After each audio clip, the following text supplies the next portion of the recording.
네, 반갑습니다. 일의 언어에서 가장 어려워하시고 스트레스 많이 받아 하시는 보고의 언어에 대해서 말씀을 드렸었어요.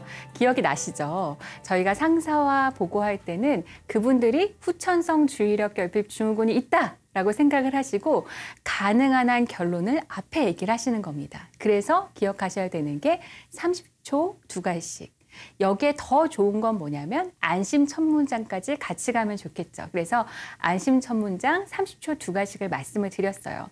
그리고 여러 가지 또 의견을 드렸지만은 그중에서 또 하나 꼭 기억하셔야 되는 게 회사에서는 숫자로 얘기하셔라. 그리고 숫자에다가 해석을 항상 같이 얘기하셔라가 있었습니다. 그리고 중간 관리자분들은 꼭 해주셔야 되는 게 뭐냐면 적절한 질문으로 직원들이 일할 수 있는 그 양을 줄여주는 거였어요. 자, 그러면 제가 이제 중간 매니저 얘기를 시작했으니까 오늘 주제하고도 바로 연결이 되는 것 같아요. 자, 오늘의 주제는 어떻게 지시하거나 요청하는 내용입니다. 저번 시간에 위와의 커뮤니케이션을 얘기했다고 하면 물론 뭐 직원을 아래라고 표현하는 건 적절하지 않습니다만 그래도 이제 평상 이렇게 통상하는 그런 얘기로 이제 아래와의 커뮤니케이션 이렇게 말씀을 드릴게요. 자, 우리의 말에는 날개가 있다. 하지만 우리가 원하는 곳으로 날아가지 않는다라는 말이 있어요. 많은 분들이 직원분들한테 다른 분들한테 업무를 지시하거나 이제 얘기를 하는데 분명히 얘기를 했는데 왜 이렇게 엉뚱하게 해오지? 나를 무시하는 건가? 막 이렇게 생각하시는 분들이 있는데 자, 어떻게 하면 구체적이고 정확하게 커뮤니케이션 할 수 있는지 제가 그 팁들을 말씀드릴게요. 자, 이제 요즘 세대들 중에서 회사 내에서도 여러 세대가 있으니까 서로 오해가 계속 쌓여요. 자, 그게 왜 쌓이냐부터 얘기를 해볼게요.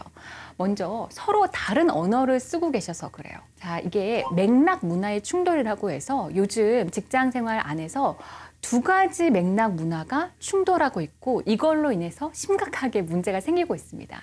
자, 이게 동양의 고맥락 문화와 서양의 저맥락 문화가 충돌을 하고 있어요. 자, 동양의 고맥락 문화는 뭐냐면 눈치, 뉘앙스 이런 거가 언어가 되는 방식이에요. 자, 보면 사회 문화적 맥락에 따라 암시적으로 의미를 표현하고 집단의식을 중시하며 나선형 원형 논리를 강조해요. 그래서 간접적이거나 비언어적인 표현을 많이 씁니다.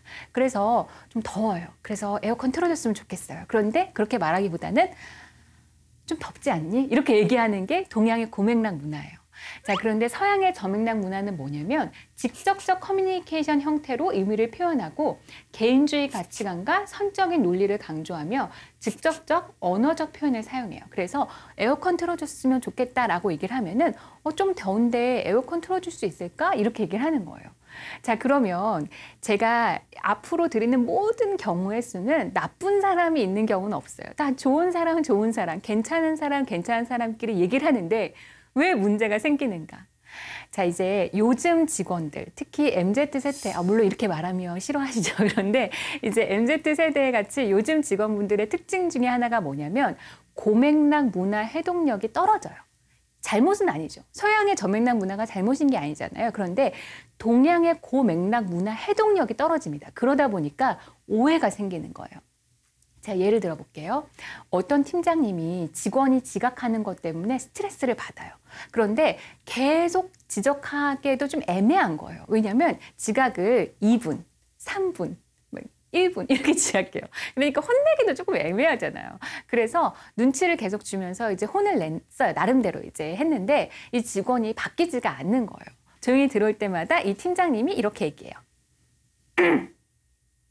자, 이 직원이 알아들었을까요? 못 알아들었어요. 이 직원은 팀장님이 기관지가 안 좋다라고 생각을 했을 거예요. 사실 기침을 했는지 안 했는지도 모르는 거죠. 자, 이 경우에 문제가 생깁니다. 한쪽은 언어로 얘기했고 한쪽은 언어로 얘기한 걸가 아니어서 들은 적이 없는 거예요. 자, 이렇게 되면 반드시 문제가 생겨요. 왜냐하면 몇 달 정도 지나고 나서 이 팀장님이 참다 못해서 이 직원을 불러다가 혼을 내요. 아니, 회사에 이렇게 근태를 이렇게 엉망진창으로 하면 어떡하냐? 이러면서 혼을 내요. 몇 달 동안 계속 경고했는데 나를 무섭게 하는 거야? 이렇게 해서 화를 내요. 자, 그럼 이 직원은 그래, 맞아. 우리 팀장님이 하면서 나를 항상 경고해 주셨는데 내가 이렇게 무시하다니 난 참 나쁜 사람이야 라고 생각을 하겠어요? 아니면 팀장님이 어디 가서 혼나고서는 나한테 왜 괜히 화풀이야? 이렇게 생각하겠어요. 후자란 말이에요. 그러니까 여기엔 나쁜 사람이 없어요. 팀장님도 몇 달 동안 참았고 이 직원도 가만히 있다가 갑자기 날벼락을 맞았어요. 자, 서로 문제가 없는 사람들인데 한쪽에서는 언어로 말했고 한쪽에서는 언어로 못 들었기 때문에 문제가 생깁니다. 자, 그래서 지금 한 40대 정도 되시는 분들은 고맥락 문화 해독력이 뛰어나요. 그리고 그 40대 중후반 또는 50대에 있는 분들은 동양의 고맥락 문화로 얘기해요. 자, 그러면 중간에 있는 세대들, 소위 X세대라고 말하는 분들의 애로가 뭐냐면 동양의 고맥락 문화 해독력을 본인이 이해는 하는데 밑에 직원들은 이해를 못하는 경우에서 중간에서 낑겨서 이제 고통을 받는 격들이 있어요. 자, 이런 경우 생각해 볼게요. 만약에 이사님이 저쪽 파트너사는 3명이 나오는데 우리 회사는 나 혼자네? 라고 얘기했어요. 자, 그러면 동양의 고맥락 문화 해독력이 뛰어나신 분들은 이게 무슨 말인지 알아듣죠. 같이 가자 이 얘기죠. 그러나 요즘 세대에서는 요즘 세대라고 말하는 게 너무 이렇게 일반화시키는 것 같으면 동양의 고맥락 문화가 해독력이 뛰어나지 않으신 분들 같은 경우는 이 말이 그냥 이사님이 독백한 거예요. 그냥 독백. 아, 난 혼자구나 이렇게. 그래서 저분이 그냥 혼자 독백했다고 생각하던지 아니면은 나한테 요청한 게 아니니까 그렇게 중요한 건 아니라고 생각한단 말이에요. 그러니까 아니 내가 이렇게까지 표현을 했는데 저렇게 딱 모른 척하는 거 봐. 이렇게 생각하는데 그게 아니에요. 서로 생각하는 언어의 레벨이 다르기 때문입니다. 자, 어느 정도 다른지 제가 그림을 하나 보여드릴게요. 이게 유명한 마스다의 실험인데요. 왼쪽과 오른쪽에 둘 다 이제 그림이 있어요. 그래서 가운데 2번 친구의 기분이 어떨까라고 질문을 했어요. 자, 서양의 저맥락 문화가 익숙한 사람들은 왼쪽 그림이나 오른쪽 그림이나 2번이 다 웃고 있잖아요. 그러니까 기분이 좋아 보여요 라고 얘기를 했어요. 자, 그런데 동양의 고맥락 문화가 뛰어난 동양의 학생들 같은 경우에는 왼쪽은 기분이 좋아 보이고요. 오른쪽은 왠지 좀 슬프고 안 좋아 보여요 라고 얘기를 해요. 자, 이게 어떤 거였냐? 왼쪽 같은 경우는 뒤에 친구들도 기분이 좋아 보여요.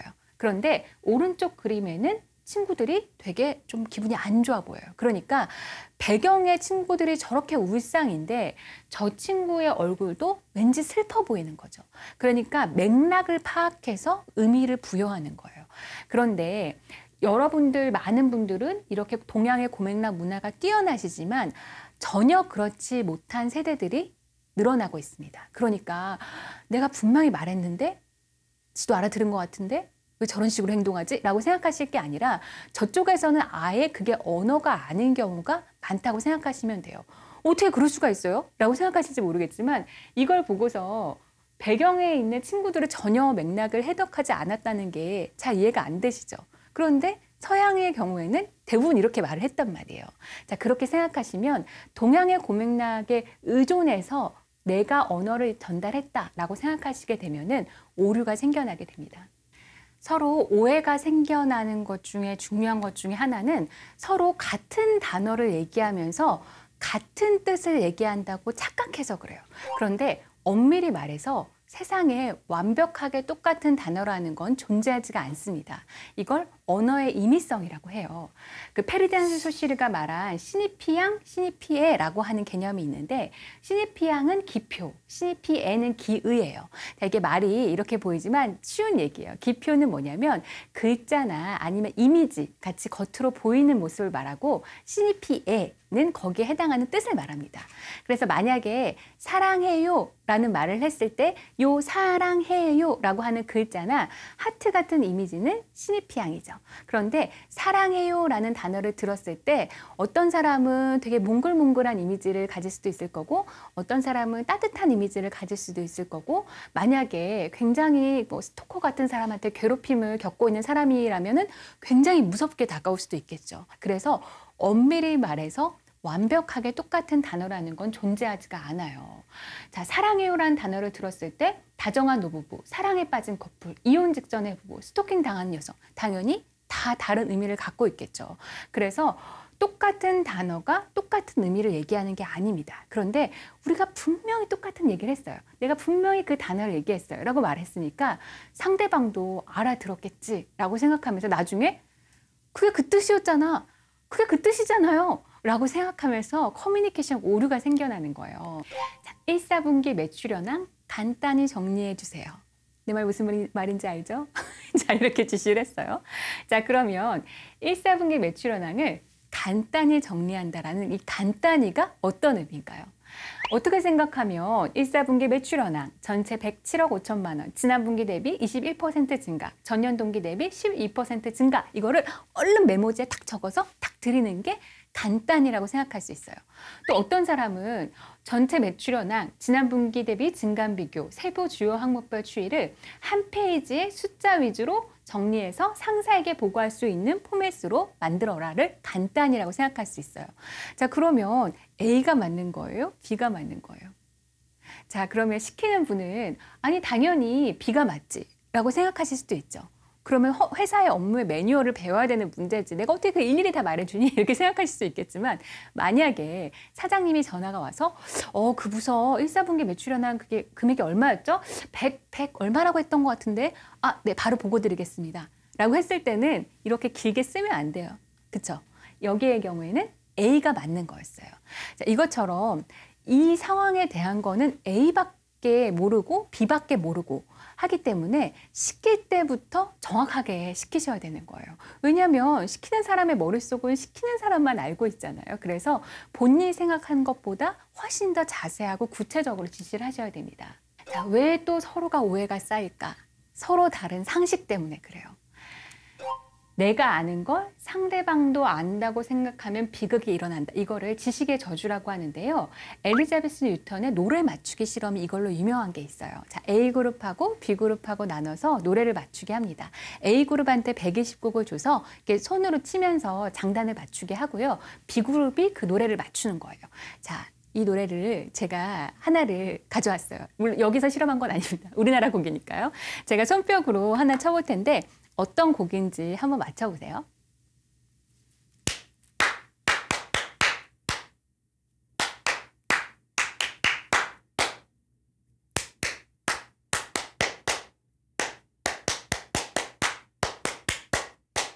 아시겠어요? 감사해요, 감사해요. 여기서 또 맞추시면 분위기가 이상해지죠. 자, 무슨 곡이었냐면 빅뱅 인물의 붉은 노을이었어요. 자, 모르시겠죠? 맞추셨어요? 그쵸? 자, 이게 알 수가 없는 곡이에요. 자, 이게 맞추시는 분도 정말 희미하게 있겠지만 대부분은 알 수가 없어요. 이것도 마찬가지였습니다. 120곡을 주고서 B그룹한테 이제 맞히게 했을 때 A그룹은 이제 B그룹이 한 절반은 맞출 것 같다라고 생각을 했어요. 근데 실제로 B그룹이 맞춘 거는 120곡 중에 3곡이었죠. 근데 여기서 중요한 건 얼마나 맞췄냐가 중요한 게 아니라 A그룹의 생각이에요. A그룹은 B그룹이 반은 맞출 것 같다고 생각한 거예요. 왜냐하면 본인이 이렇게 치면서 멜로디가 흐르고 있잖아요. 그러니까 내가 아니까 상대방도 알 것 같은 거예요. 프로젝트를 할 때도 마찬가지예요. 왜냐하면 나는 그 프로젝트를 하고 있을 때 하루 종일 그 생각을 하고 있잖아요. 그 다음에 일주일 내내 그 생각을 하고 있잖아요. 그러니까 상사한테 커뮤니케이션 하거나 직원들한테 커뮤니케이션 할 때도 저는 맥락 없이 그거 이렇게 했잖아요. 뭐 이렇게 얘기를 시작하는 거예요. 그러면 다른 분들은 그거에 대해서 생각도 안 하고 있었기 때문에 커뮤니케이션 이상하게 되는 경우가 많이 있거든요.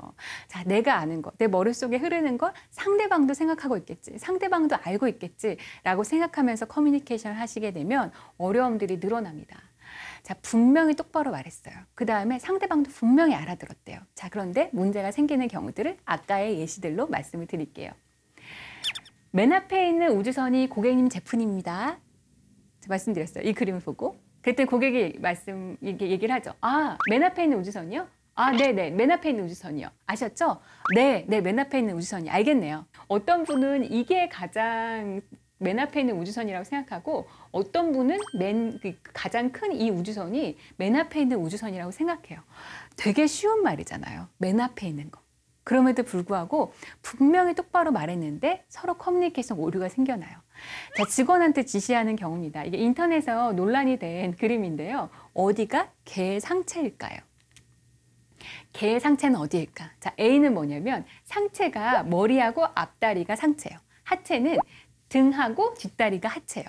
자, B의 경우는 어떠냐면 머리하고 등, 위가 상체고 다리가 하체예요. 자, A가 맞을까요? B가 맞을까요? 네, 이것도 난이죠.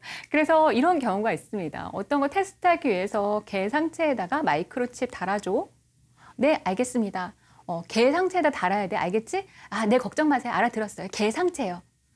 나중에 보고서 서로 다른 데 돼 있는 거예요. 네, 개 상체, 하체 이렇게 간단한 말 가지고도 커뮤니케이션 오류가 생겨날 수 있습니다. 그러니까 내가 아는 단어가 당연히 그거겠지. 내가 생각하는 게 당연히 그 의미겠지. 라고 생각하게 되면은 커뮤니케이션 오류가 생겨나요. 그리고 일의 경력이 늘어나게 되면은 잃어버리는 게 있어요. 뭐냐면 내가 예전에 그거 몰랐었지 하는 걸 잊어버리는 거예요. 그래서 우리가 어느 새로운 업계나 새로운 분야를 하게 되면 제일 어려운 게 뭐예요? 그 업계 또는 그 분야 특유의 용어를 모르는 거예요. 또는 그 업계 특유의 질서나 매뉴얼을 모르는 게 가장 어렵거든요. 그런데 이게 본인이 거기에 몇 년 있다 보면은 이게 자기는 너무 자연스러우니까 남들도 다 아는 얘기 같은 거예요. 자, 그런데 제가 재미있는 거 하나 가져왔어요. 초심자를 혼돈에 빠뜨리는 필라테스 어법이라는 게 있는데요. 자, 이게 초심자들이 필라테스를 처음 배웠을 때 이런 말을 듣고서 막 혼돈에 빠진대요. 자, 이런 거 있어요. 갈비뼈 다 드세요. 평소에 열려 있나요? 그 다음에 척추를 하나하나 쌓으시고. 이게 무슨 말이에요? 그 다음에 어깨를 돌려서 내리세요. 이건 알겠어요. 어깨를 돌려서 내리세요. 이건가 봐요. 자, 그 다음에 골반을 말아서 척추 가볍게 붙일게요. 골반이 말아지는 건가요? 이게 무슨 용어예요? 그래서 이 전혀 알 수 없는 용어들이죠. 선생님이 말을 했지만 무슨 말인지 알아들을 수가 없어요. 자, 이거와 마찬가지로 새로운 업계나 새로운 분야를 갔을 때 이게 본인은 3년, 4년 지나면 당연히 그 용어가 그 용어고 이 말이 그 말이지만 새로 이 일을 처음 배우게 되는 신입이나 다른 분야에서 경력으로 오신 분들 또는 이 업계가 아니라 다른 파트너에 계신 분들하고 협업하는 경우에는 그 당연한 용어가 당연하지 않아요. 그래서 얘기를 하실 때 가능한 한 정확하고 구체적으로 명확하게 얘기를 하셔야 됩니다.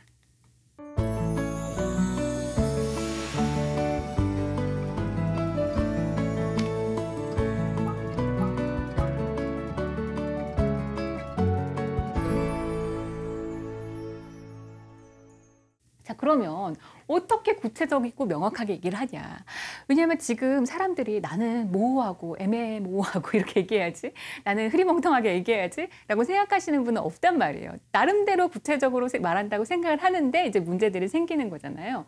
자, 그러면 어떻게 하면 구체적이고 명확하게 얘기하는 건가를 설명을 드릴게요. 자, 저희가 보통 세면대 청소 매뉴얼을 만든다라고 하면 이런 식으로 만들게 돼요. 어떻게 하냐면 세면대 주변에 떨어진 쓰레기를 쓰레기통에 넣는다. 수도꼭지를 전체적으로 닦는다. 거울을 닦는다. 휴지를 보충한다. 이렇게 되어 있단 말이에요. 그런데 사람들마다 그 전체적으로 닦는다. 거울을 닦는다. 휴지를 보충한다 라고 하는 기준이 다 달라요.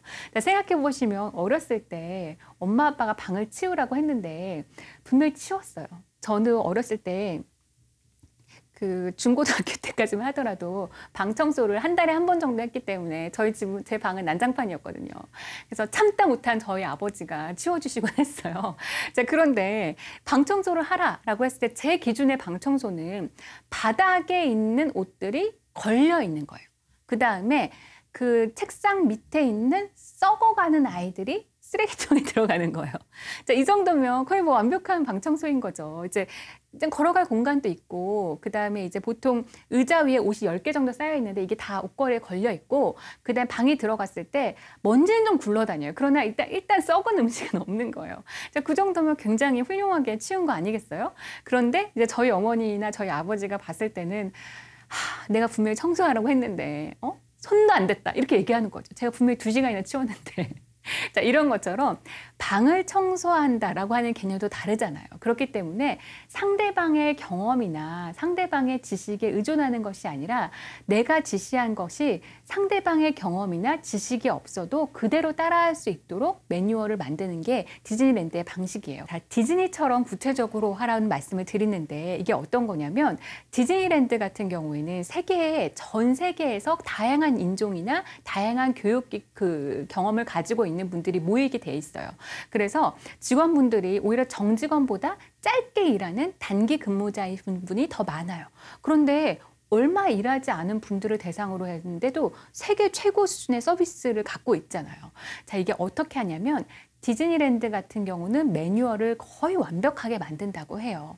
근데 완벽하게 만든다는 게 어떤 의미냐면 아무런 거기에 배경 지식이 없고 그다음에 아무런 거기에 대한 경험이 없다고 하더라도 그대로만 따라했을 때 우리가 원하는 스탠다드를 할 수 있게 한다고 말을 해요. 그래서 똑같이 세면대 청소 매뉴얼이라고 했을 때 디즈니랜드가 어떻게 하는지 보여드릴게요.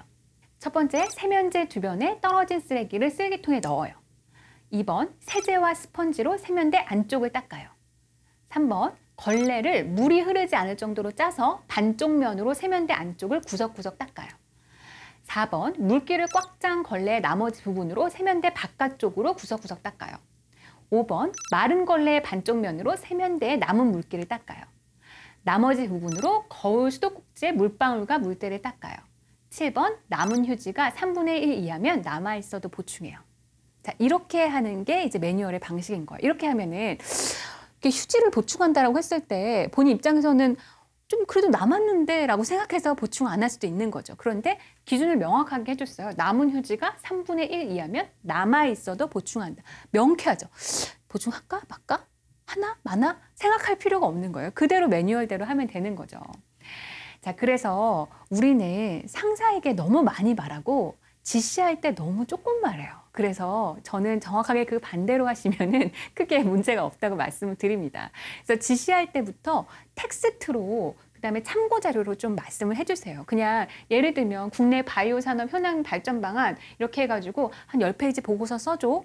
이렇게 하지 마시고 이제 5분 정도 투자를 해주셔서 조감도를 그려주는 거예요. 뭐 예를 들면 제안별은 한 페이지 쓰고 문제점은 여기 3개 키워드 위주로 주고 그 다음에 참고 자료도 같이 보내주고 물론 이제 어느 정도 시니어 레벨에 올라가면 이렇게 일일이 하나하나 말할 수는 없겠죠. 그러나 적어도 지시하는 사람이 원하는 조감도는 그려줘야 된다고 생각해요. 그래서 지시하는 사람이 5분을 투자하면 오히려 지시하는 사람도 원하는 결과가 금방 나올 가능성이 더 높아요. 저희가 이제 시간이 별로 없잖아요. 그러니까 지시할 때부터 정확하게 해와야 이 사람이 또 업무를 해오면 또 다른 일을 또 맡길 수 있잖아요. 그러니까 내가 5분을 투자해서 훨씬 더 좋은 결과를 내가 원하는 대로 얻는다고 생각하시는 게 더 좋습니다.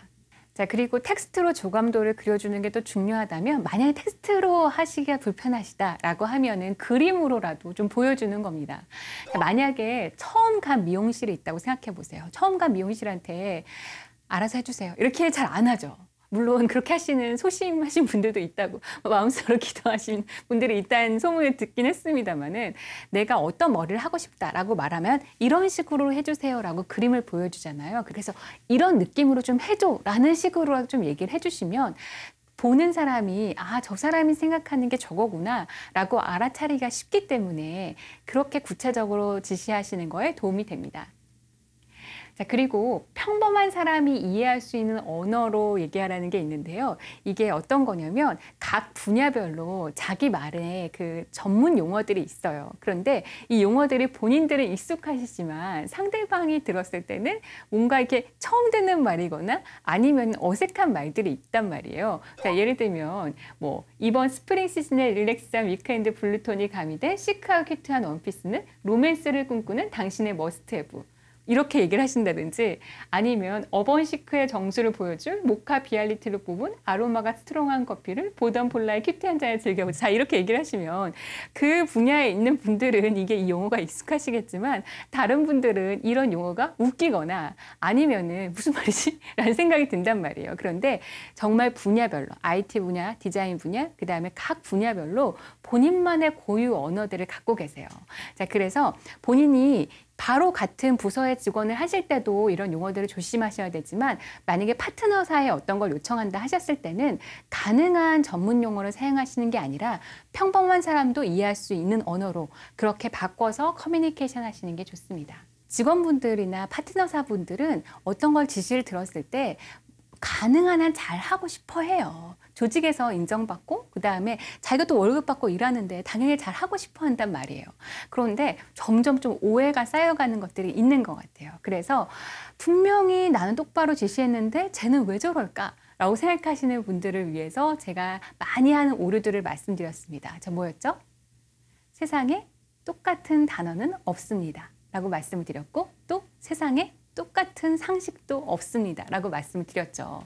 그래서 내가 아는 걸 상대방도 알겠지. 이 말이 당연히 그 말이지. 라고 생각을 하면은 분명히 커뮤니케이션 오류가 생깁니다. 그래서 나는 이렇게 생각을 하지만 상대방도 그렇게 생각하고 있는지 계속 체크를 하시는 게 되게 중요하죠. 제가 말씀드렸죠. 우리는 상사한테는 너무 많이 말하고 밑에 직원한테는 너무 조금 말해요. 그래서 상사분들은 여러분들의 말에 지쳐서 잘 기억이 안 나시고 밑에 직원분들은 저게 무슨 말이지? 라고 해독하면서 일을 하느라고 엉뚱한 결과물을 갖고 오기도 합니다. 그러니까 이제는 우리도 시간이 별로 없잖아요. 그러니까 이제는 정확하고 명확하게 친절하게 지시해 주시기 바랍니다. 감사합니다.